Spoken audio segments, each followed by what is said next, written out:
commune de Songon, ou la sous-préfecture de Songon, puisque c'est de ça qu'il s'agit, est une sous-préfecture assez vaste. Hein.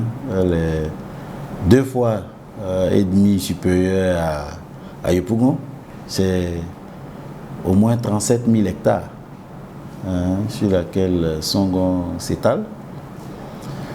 J'ai une partie de ma circonscription sur l'autoroute du Nord, une autre partie qui est de l'autre côté de la lagune, qui fait frontière avec donc, Jacquesville. Et c'est cette partie-là d'ailleurs que c'est là-bas que se trouve la baie des Milliardaires. Voilà. C'est une zone qui est fortement prisée, qui fait la fierté de Songon. Songon, c'est l'avenir d'Abidjan. Le gouvernement a lancé le ton avec notamment les logements sociaux. Sur 439 hectares, on attend pas moins de 150 000 logements ici sur Songon-Kassamblé. Déjà, plus de 30 000 sont déjà mis en œuvre et les autres restent à venir. Accompagnant donc la mise en place de cette ville nouvelle, il y a un certain nombre d'infrastructures importantes de l'État.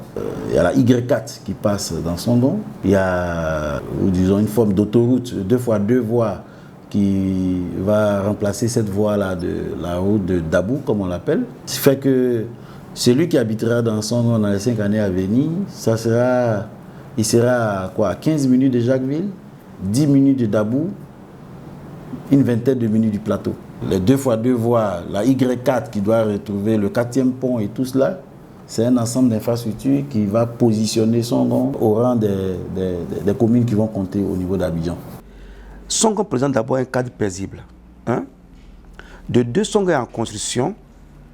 De 3, l'État a doté Songon de différents équipements. Sur le plan logement, par exemple, avec les 18 000 logements en construction qu'on appelle logements sociaux à Kassamblé. Pour cela, l'État a prévu 2 voies en plus, la construction de la Y4 et la construction de la V9. L'État a aussi prévu la réhabilitation de la voie existante. Ça nous permet de fluidifier le trafic au niveau du flux des voitures. En son temps, depuis l'année passée, l'État de Côte d'Ivoire a prévu la construction de 2 gares lagunaires, une gare à Abadjan-Kouté et une gare à Kassamblé. Songon connaît une transformation structurelle avec l'effort conjugué des hommes politiques, le gouverneur du district. Mais il y a un certain nombre aussi d'opérateurs privés, donc je parlerai de partenariat public-privé, qui tirent l'épingle du jeu, notamment en matière immobilière.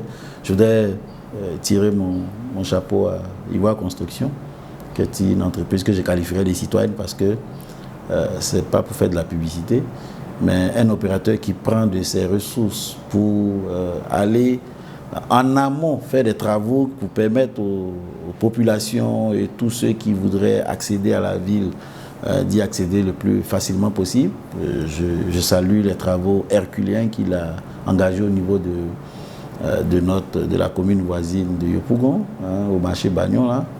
Je profite du micro aujourd'hui pour lui tirer un chapeau.